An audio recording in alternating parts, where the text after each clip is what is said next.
Você sabe por que Deus continuou sendo fiel com o seu povo mesmo depois de tanta apostasia da parte deles?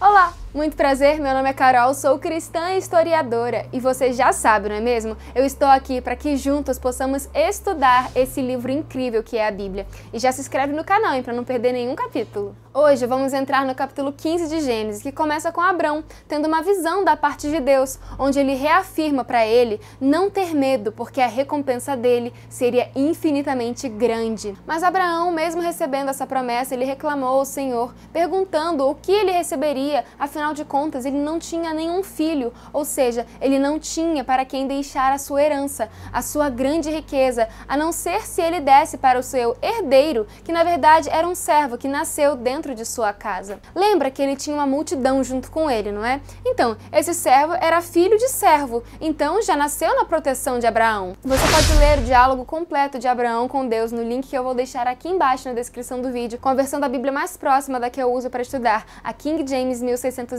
A minha, como você já sabe, é a fiel e a da descrição é a atualizada. Pois bem, Deus disse a ele que ele teria um herdeiro legítimo, filho dele mesmo, e não de seu servo, um servo nascido de sua casa. E isso pareceria estar tranquilo, né? Porém, o que torna isso incrível é que Abraão já estava na casa dos seus 80 anos. E por isso, Deus leva Abraão até o lado de fora de sua tenda e manda que ele olhasse para o céu e tentasse contar as estrelas do céu. Isso se ele fosse capaz de fazer tal feito. E ele afirmou, Deus afirmou, assim será a sua descendência, nascido de você mesmo. E aqui nós temos um vislumbre de parte do plano da redenção, pois é dito que Abraão creu, e isso lhe foi imputado como justiça. Durante a Bíblia, vamos ver que todo ser humano pecou e foi destituído da glória de Deus, mas pela fé em Cristo Jesus somos justificados pela fé, e pela fé Abraão foi justo diante de Deus por crer em suas promessas. Deus lembrou Abraão daquilo que ele já tinha feito por Abraão, que já o havia tirado da terra de Ur dos Caldeus e que daria essa terra que ele estava agora por herança.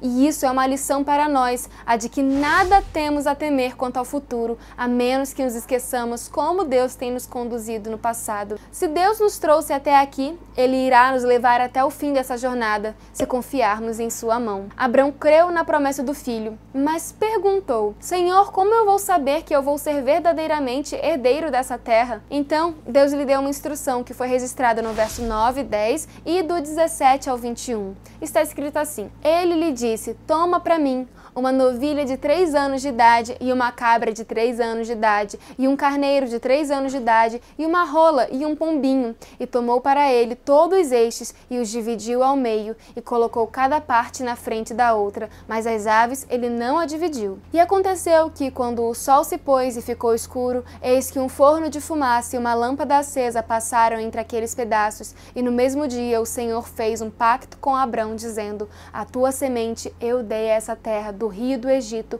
até o grande rio Eufrates, os queneus e os quenezeus e os cadmoneus e os heteus e os ferezeus e os refaíns e os amorreus e os cananeus e os gigazeus e os jebuseus. Bom, vamos entender o que exatamente ocorreu aqui e ao mesmo tempo vamos começar a ver que Deus, em sua misericórdia, em muitos momentos na Bíblia, vai usar aquilo que é comum para aquelas pessoas ou para aquele povo, para que eles se voltem para Ele, para que entendam o que Ele quer para a vida de cada um de nós. Naquela época era muito comum que 2 povos ou 2 reinos, ao fazerem uma aliança, faziam exatamente esse ritual, de pegar os animais, cortá-los ao meio, fazendo assim um corredor de carcaças. E o exército de cada um ficaria na ponta de cada um desses corredores, e os seus respectivos líderes na frente de cada um dos corredores.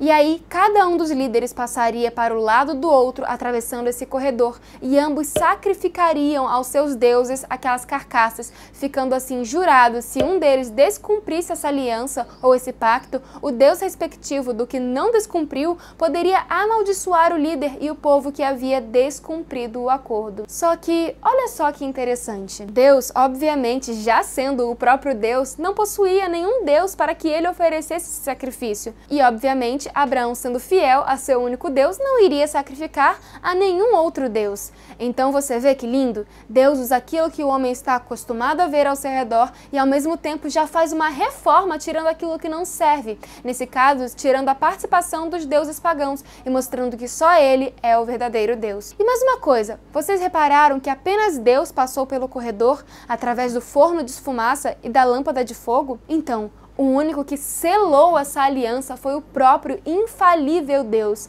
aquele que foi e sempre será fiel, que independentemente de qualquer coisa, Deus ainda seria fiel com o seu povo. E é por isso que durante a Bíblia vamos ver tantas apostasias pela parte do povo de Deus, mas também vamos ver um intenso cuidado de Deus em tentar trazer esse povo de volta para o seu reduto. Por isso, tantos profetas foram levantados e por isso tantas reformas foram instauradas para que o povo de Deus até hoje pudesse ser atraído dia após dia até o fechamento da porta da graça. Agora vamos voltar um pouquinho na história para o verso 11 e 12, que está escrito assim: E quando as aves desciam sobre as carcaças, Abraão as enxotava, e quando o sol estava se pondo, um profundo sono caiu sobre Abraão, e eis que um horror de grande escuridão caiu sobre ele. Esses versos mostram o quão empenhado estava Abraão em entregar sua oferta de forma perfeita a Deus. Não deixe nada macular o seu sacrifício.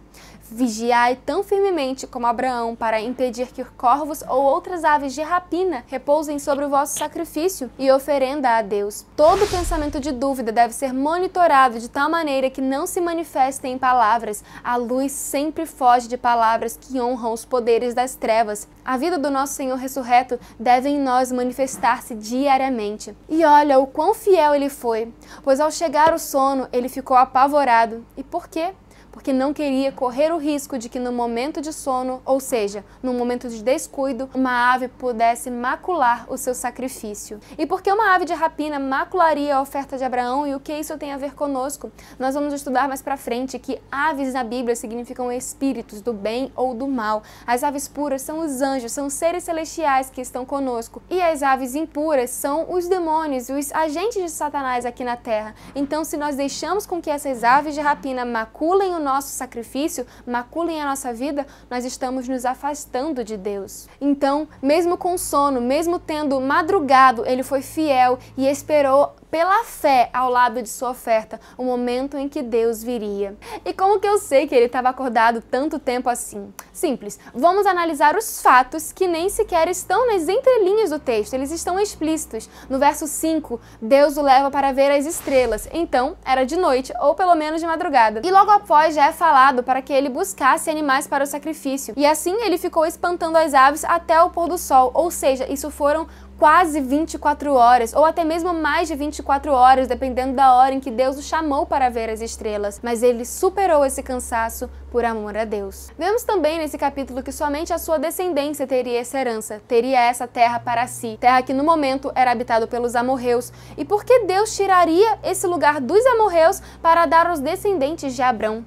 Pelo fato simples de que esse era um povo muito, mas muito apóstata e que blasfemava contra Deus, rejeitando a luz do céu com todas as suas forças. Então, assim que a taça da iniquidade, ou seja, assim que o nível da iniquidade desse povo chegasse a um ponto irreversível, como nos povos antes do dilúvio, Deus teria que destruir esse povo por justiça e juízo. Isso para que o mal não se espalhasse novamente por toda a terra como foi nos dias do dilúvio, e assim não seria mais necessário a destruição total do mundo, mas sim a humanidade ainda teria uma chance. Mas por que Deus já não destruiu ele logo agora e dava essa terra então para Abraão? Pelo simples fato de que Deus, além de ser justiça, ele também é misericórdia. E ainda haviam algumas pessoas boas naquele lugar, pessoas que eram luzes e que ainda tentavam levar a mudança para esse povo tão ímpio. Deus prolongou sua longanimidade por amor aos amorreus que eram bons. Nos dias de Abraão, o Senhor declarou: a iniquidade dos amorreus ainda não está completa.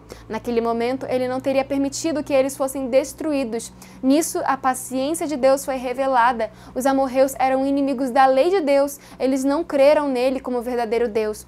mas entre eles haviam algumas boas pessoas, e amando essas poucas pessoas, Deus demonstrou paciência por muito tempo. Séculos depois, quando os israelitas voltaram do Egito para a terra prometida, os amorreus foram expulsos de diante dos filhos de Israel, e finalmente sofreram as calamidades devido ao contínuo e voluntário desrespeito à lei de Deus. Os amorreus eram habitantes de Canaã, e o Senhor prometeu a terra de Canaã aos israelitas, mas um longo tempo teve de se passar antes que seu povo a possuísse. Ele declarou a razão pela qual esse intervalo deveria passar. Ele lhes disse que as iniquidades dos amorreus ainda não haviam atingido seu auge, e sua expulsão e extermínio não poderiam ser justificadas até que tivessem escolhido a taça de sua iniquidade, a idolatria. E o pecado caracterizavam seu comportamento, mas a medida de sua culpa não era de tal ordem que eles pudessem ser entregues à destruição. Em seu amor e compaixão, Deus faria a luz brilhar sobre eles de forma mais distinta. Ele lhes daria oportunidade de contemplar o trabalho de seu maravilhoso poder,